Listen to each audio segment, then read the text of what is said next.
Revista The Economist shkruan se shqiptarët janë konsumatorët më të mëdhenj të kokainës në botë, mesatarisht 700 raste në vit trajtohen në qendrën spitalore universitare. Mjekët konfirmojnë se numri i përdoruesve është në rritje.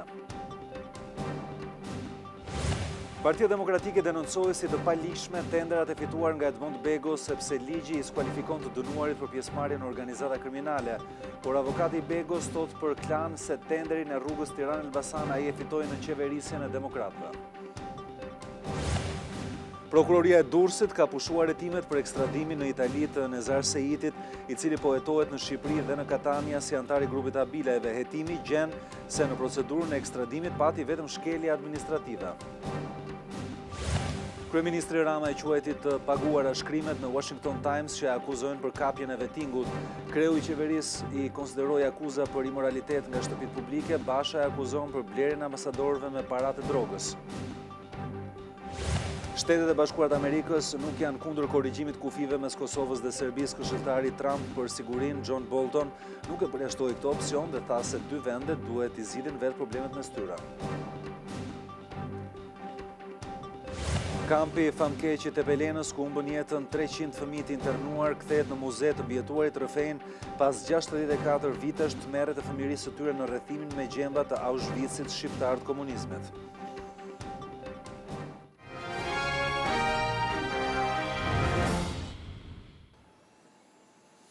Mirëmbrëma dhe mirë se vini në këtë edicion lajmesh. Këtu në Klan do të jemi së bashku për t'ju njohur me një përmbledhje të zhvillimeve kryesore. Revista prestigjioze The Economist konstaton se shqiptarët janë konsumatorët më të mëdhenj të kokainës në botë. Sipas saj, 2.5% e shqiptarëve kanë konsumuar kokainë të paktën një herë në jetë, shifra më e lartë globale për frymë popullsie.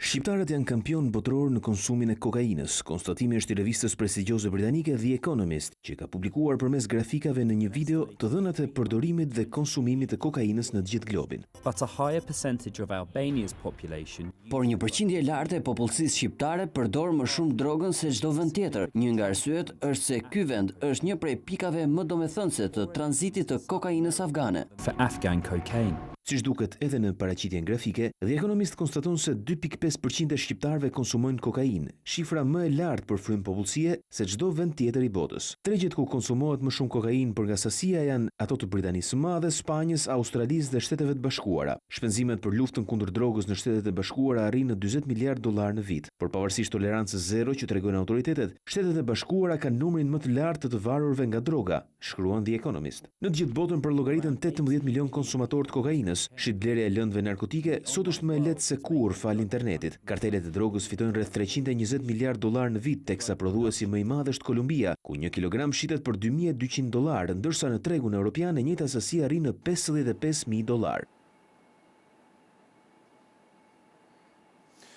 Numri në rritje të përdoruesve të kokainës në vendin tonë e konfirmojnë edhe mjekët toksikolog në qendrën spitalore universitare në Tereza. Numri i përdoruesve të kokainës në vend po vjen në rritje. E konfirmojnë këtë edhe mjekët toksikolog, sipas të cilëve çdo ditë paraqiten 2 raste që kërkojnë ndihmë. Nëse do referohemi një 10 vjeçari, që nga viti 2008 deri në 2018 kemi një rritje galopante të përdoruesve të kokainës në Shqipëri, të cilët në shumicën e rasteve janë me mbidozim nga kokaina.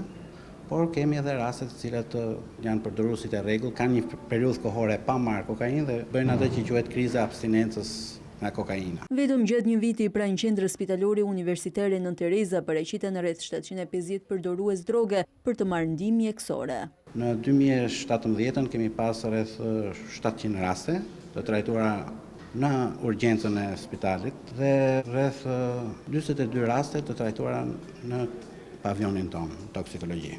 Nuk mungojnë edhe adoleshentët 9-18 vjeç që kanë varësi nga kokaina. Po, si grup mosh është mosha aktive, domethënë për punë, a mosha 18 deri 40 vjeç është pjesa më e madhe e përdoruesve, rreth 90% e tyre. Sigurisht kemi edhe raste sporadike të moshave nën 18 vjeç apo mbi moshën 40 vjeç. Mbi zotron si gjinia mashkullore, përgjithsisht në të gjitha shtretat sociale gjejmë përdorues të kokainës. Një pjesë e mirë e përdoruesve paraqiten në spital pasi bien në kontakt për herë të parë me kokainën, i cili njihet edhe si grupi i eksperimentuesve. Megjithatë, mjekët sqarojnë se shumica e përdoruesve të drogave shkojnë rrallë në urgjencë. Kjo tregon se numri i përdoruesve është mjaft më i lartë se rastet e regjistruara.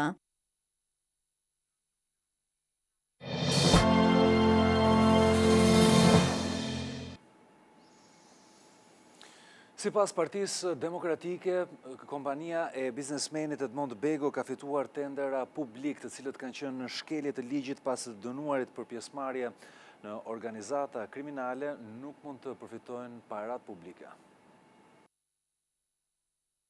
Partia Demokratike thot se biznesmeni Edmond Bego, i dënuar në Itali për trafik droge, ka përfituar në shkelje të ligjit për prokurimet publike, tenderin e rrugës Tiranë-Elbasan, ndërtimin e nën stacionit të Librazhdit, por dhe disa punë të tjera publike në Elbasan. Selia Blut citon ligjin sipas të cilit personat të dënuar si pjesë e grupeve kriminale nuk mund të marrin tendera me para publike.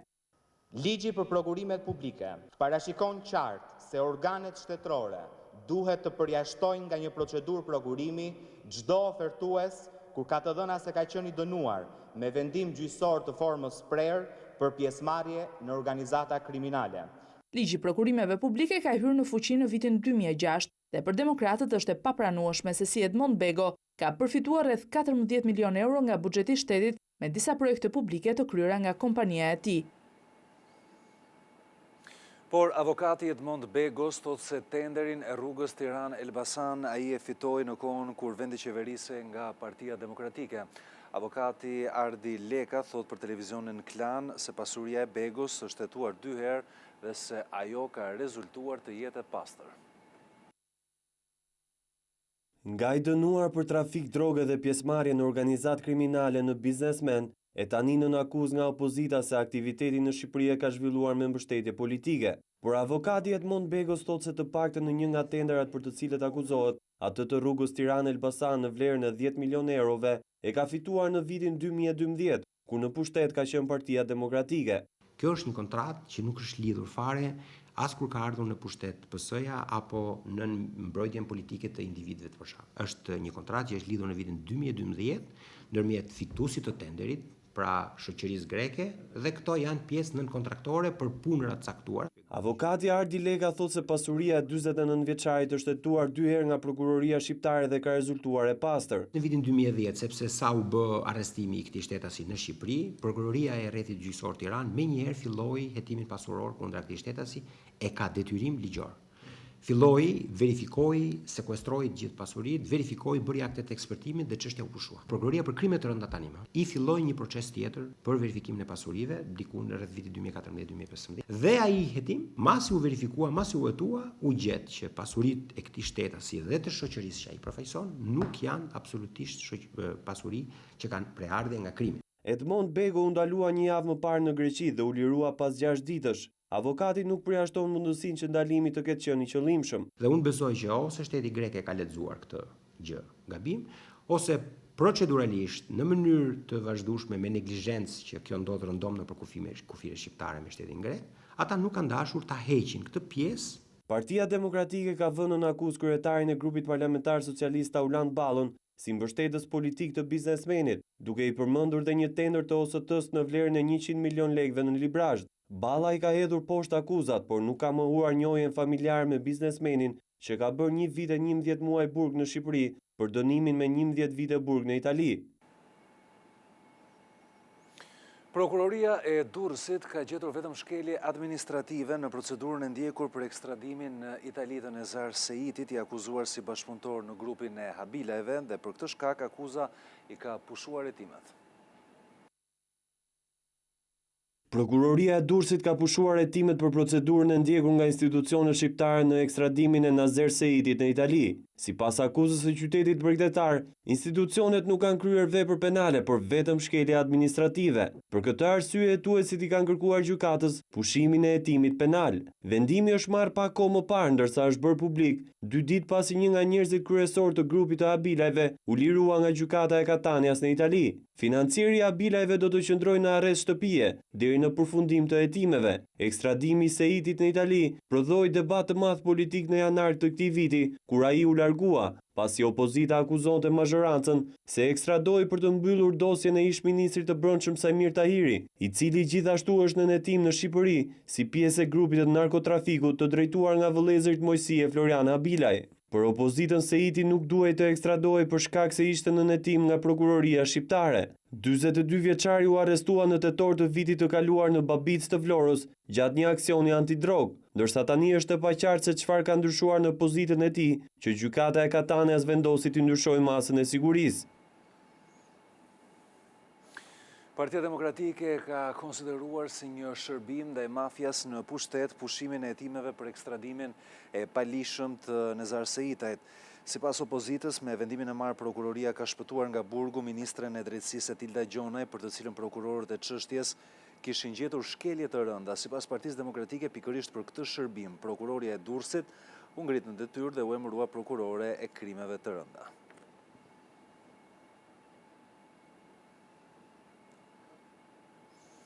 Ndërsa ish kryeprokurori Adriatik Llalla ka ankimuar në gjykatën e lartë vendimin që i sekuestroi një pjesë të pasurive të tij.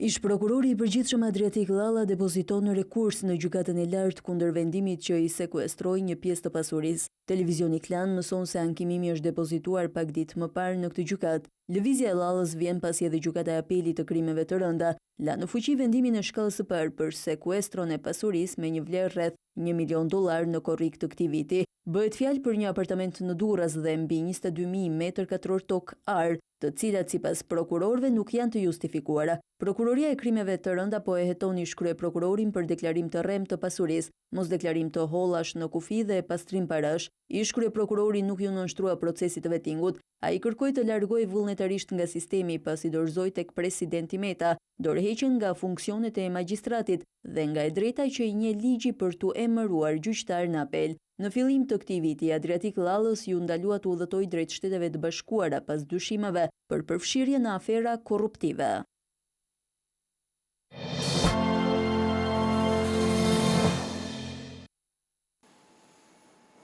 Shkrimet e botuara në Washington Times për situatën në Shqipëri kanë provokuar replika mes Edi Ramës dhe Lulzim Bashës gjatë kësaj të premteje. Në njërin prej këtyre shkrimeve, administrata e ambasadës në Tiranë u konsiderua e kapur nga Sorosi dhe pa besueshmërinë e duhur për të përfaqësuar presidentin Trump.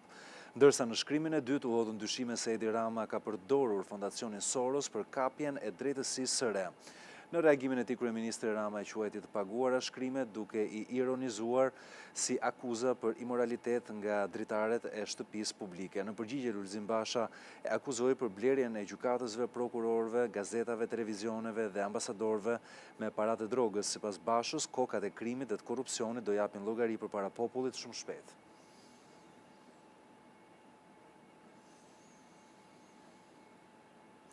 Sot pas dite ka përfunduar në Vlorë takimi informal i kryeministrit Edi Rama me ministrat e qeverisë. Mbledhja pati si qëllim analizat për çdo sektor, njëkohësisht dhe vendosjen e objektivave të reja. Është mbyllur pasditën e sotme rreth orës 18 mbledhja informale e qeverisë që u zhvillua në Vlorë. Ministrat ju drejtuan vilës qeveritare rreth orës 10 kur ishte përcaktuar orari i fillimit të mbledhjes, që ka nisur me analizën e vitit të parë të qeverisjes. Në mbledhjen e zhvilluar larg kamerave dhe gazetarëve, çdo ministër ka raportuar për çka ka arritur dhe për çka ende nuk ja ka dalë të përmbush nga prioritetet e vendosura në programin e qeverisë Rama 2. Objektivat për vitin e ardhshëm, që është edhe një vit elektoral, kanë nisur të diskutohen në pjesën e dytë të mbledhjes, pas një pushimi të shkurtër kur ministrat kanë pasur mundësi të drekojnë. Koordinimi i kabinetit qeveritar me grupin parlamentar si struktura drejtuese të partisë ishin po ashtu pjesë e diskutimit në mbledhje. Kjo pasi prezent kanë qenë edhe kryeparlamentari Gramoz Ruçi dhe kreu i grupit parlamentar Tauland Balla. Të njëjtën analizë ministrat do duhet ta bëjnë edhe në Asamblen Kombëtare të Partisë Socialiste, që do të mblidhet përpara datës 8 shtator. tvklan.al, webi më i klikuar ndër të gjithë televizionet mbar shqiptare.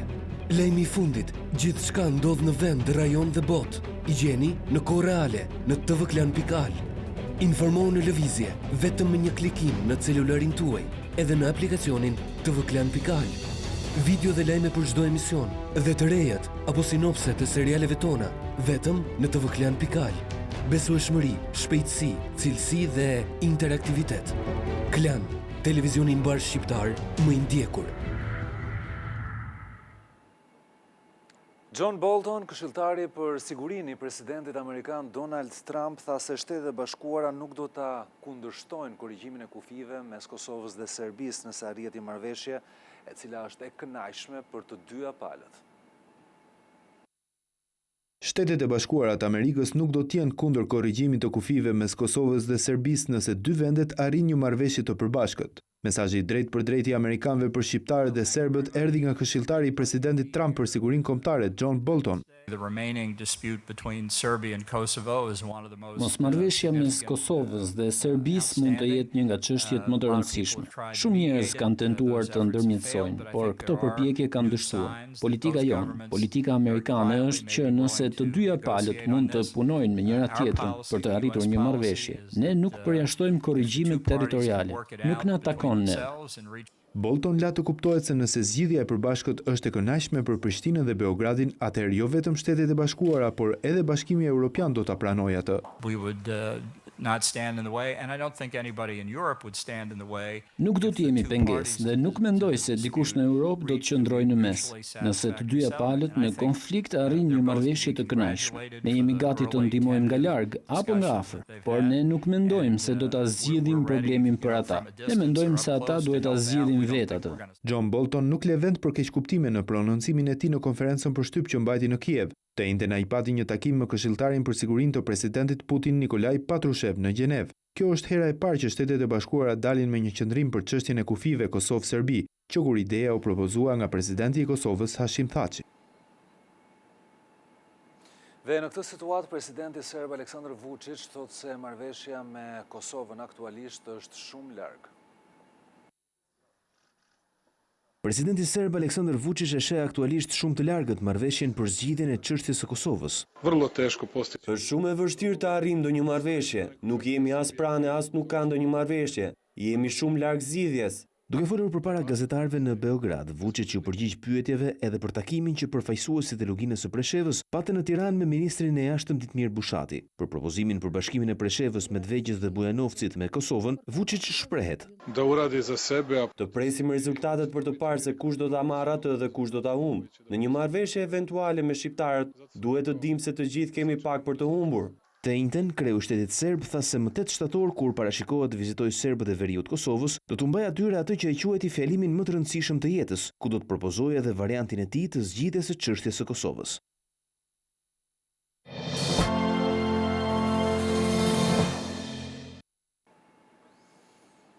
Një turiste italiane ka humbur jetën ndërsa bashkëshorti i saj ka marrë plagë të rënda gjatë një aksidenti i cili ka ndodhur paraditen e sotme në aksin që lidh Sarandën me Butrintin. Çifti ishte duke udhëtuar me motor kur përplas nga një automjet në zonën e njohur si Kanali i Çukës.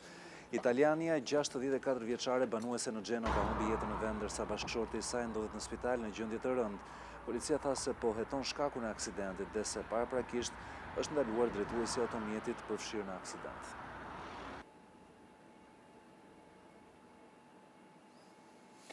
Është lënë në arrest me burg 31 vjeçari akuzuar si shkaktari i aksidentit që ndodhi në aksin Fier-Levan, ku humbi jetën një grua shtatzën.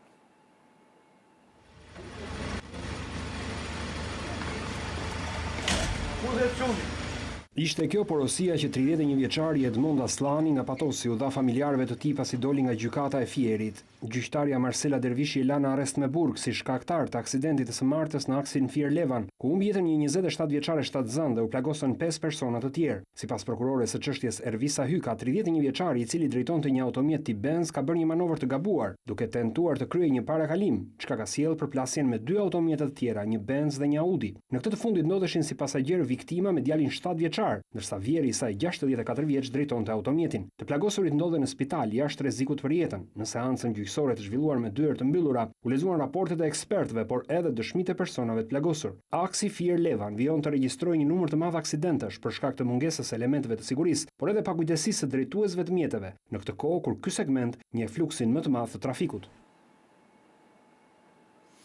Një 56 vjeçar është gjetur i pajet ditën e sotme në lagjen e tij në Korçë. Viktima u dhunua një ditë më parë nga shoku i tij për motive banale. Autori është ndaluar nga policia. Një ditë më parë u rrah barbarisht nga shoku i tij në Gusht. Në mëngjes u gjeti pajet në shtratin e tij. Kjo është historia tragjike e 56 vjeçarit Nevruz Fiqi, banues në lagjen numër 6 të qytetit të Korçës. Burime nga policia lokale thanë se viktima u gjet pas një shenjë jete në orët e para të mëngjesit të së premtes nga vllai i tij, me të cilin jetonte në të njëjtën shtëpi. Ai njoftoi policinë dhe urgjencën, por me mbërritjen e tyre u konstatua se 56 vjeçari kishte ndruar jetë. Një ditë më parë, viktima kishte konsumuar alkool me shokun e tij, Emiliano Nafizi, në një lokal pranë banesës. Një debat për motive banale çoi në përdorimin e grushtave dhe sendeve të forta. Sipas dëshmitarëve okular, 56 vjeçari kishte rënë në tokë pa ndjenja nga goditjet. Ai është shoqëruar për në banesë ku edhe ndroi jetë gjatë natës. Burimet thanë se viktima kishte hematoma në fytyrë dhe në kokë. Do të jetë ekspertiza mjekoligjore që do të sqarojë shkaqet e vdekjes. Policia e Korçës njoftoi se ka ndaluar autorin Emiliano Nafizi, i cili është marrë në pyetje për të dhënë versionin e tij për ngjarjet. Autori dhe viktima njihen si përdorues të rregullt të alkoolit dhe jetonin duke mbledhur kanaçe në koshat e mbeturinave.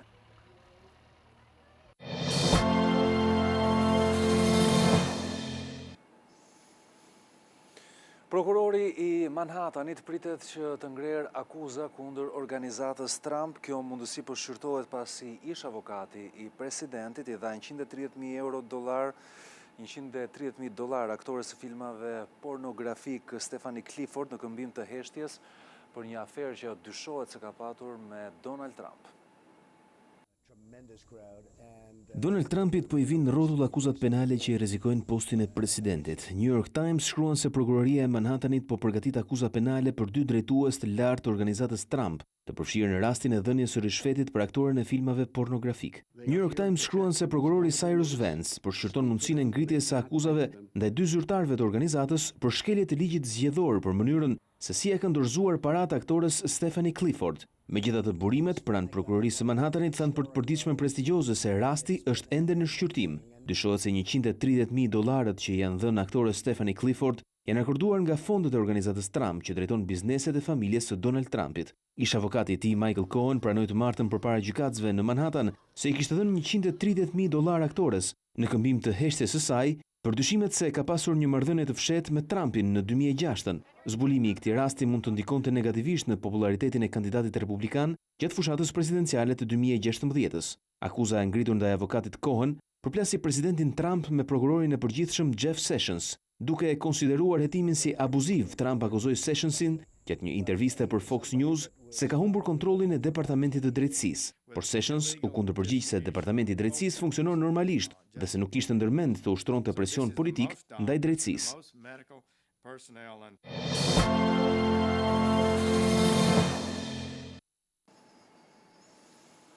Kampi famkeq i Tepelenës është kthyer në një muze aty ku humbën jetën 300 fëmijë për shkak të kushteve të këqija. Rikthehet pas 64 vjetësh në kampin famkeq të Tepelenës, aty ku kaloi 5 vite të fëmijërisë së saj. Unë kam qenë 9 muaj. Falënderoj Zotin, tham, që kam pështu gjallë, se nuk ashte mujtun që një grus t'i lani madhi Zot gji, me mu shqymu, se s'kam pasqa me hamër këto. Lek Përvizi është një tjetër imbjetuar i kampit, të cilin ata që u internuan nga regjimi komunist e cilësojnë si Auschwitzin shqiptar, për jetimet e dhimbjes dhe vuajtjeve që provoi ai dhe familja e tij, por dhe të gjithë e internuarit e tjerë, i ka jetësuar nëpërmjet pikturës. Bashkë me familje ku shrinë kemi pas një 10 viktima vetëm kampin e Tepelenës. Kam bërë disa vizatime, ju i keni pa ato, janë konkretisht tregojnë se si i torturonin njerëzit me punë detyrueshme. Terezina dhe Leka janë vetëm 2 nga 3.380 persona që u internuar në kampin, cili u mbyll në vitin 1954 dhe ku vdiqën afro 300 fëmijë, një pjesë e madhe të varrosur jashtë telave të rrethimit. Një prej tyre ishte edhe fëmia e Drane Jakjes, e cila e varrosi dhe më pas e zhvarrosi djalin e saj 2 vjeçar, duke mbajtur për 7 javë trupin e tij pranë vetes për ta rikthyer në vendlindje dhe për ta varrosur sipas zakoneve. Drane Jakja pas vdekjes, Gjel Gjikolla, Mrik Gjikolla dhe Lek Përvizi u dekoruan nga presidenti Ilir Meta me titullin e lartë për merita të veçanta civile në ditën e përkujtimit të viktimave të sistemeve totalitare. Keq interpretimi i historisë mund të nxjisë urrëtie dhe racizëm, ndërkohë që pajtimi mund të arrihet vetëm përmes nxjerrjes në dritë të së vërtetës. Në kampin e Tepelenës, Autoriteti për Informimin mbi dokumentat e ish sigurimit të shtetit ka ndërtuar dhe një memorial kujtese, derisa ka në projekt dhe transformimin e të gjithë këtij kompleksi në një muze të kampeve të punës së detyruar të diktaturës komuniste. Alia si një prej zonave të cilat kanë probleme të shumta në infrastrukturë është duke u transformuar në bazë të një projekti të Bashkisë së Tiranës. Zona e Aliasit po shkon drejt fundit të rikualifikimit urban. Gjatë inspektimit të punimeve, Kryebashkia Erion Velia i tha se tashmë kjo zonë ka të njëjtin standard si lagjet e tjera të Tiranës. Duke vënë këtë infrastrukturë, kemi sjellë realisht të njëjtin standard tek bregu i Lumit, që është në lagjet e tjera të Tiranës. Sigurisht që ka ende shumë punë për të bërë, sot kemi prekur 5 blloqe masive, 32 rrugë, ka plot të tjera për të bërë. Velia i tha se investimet në këtë zonë kanë rritur edhe vlerën e pronave. Kur erdhën fillim njerëzit ankoshin për infrastrukturën përreth shtëpive, sot kërkojnë për infrastrukturën përreth vilave, me rritjen e vlerës pronës, me aksesin më të shpejt për shërbime në Tiranë. Kemi rritur ndjeshëm dinjitetin e atyre qytetarëve që kanë ardhur nga çdo cep i Shqipërisë. Investimet në zonën e Aliasit shtrihen në një sipërfaqe prej 58 hektarësh dhe me 35 segmente rrugore e sheshe që rehabilitohen. Edhe në këtë blok është investuar në kanalizimin e ujrave të bardha e të zeza, trotuare, ndriçimin si dhe muret dekorative rrethuese.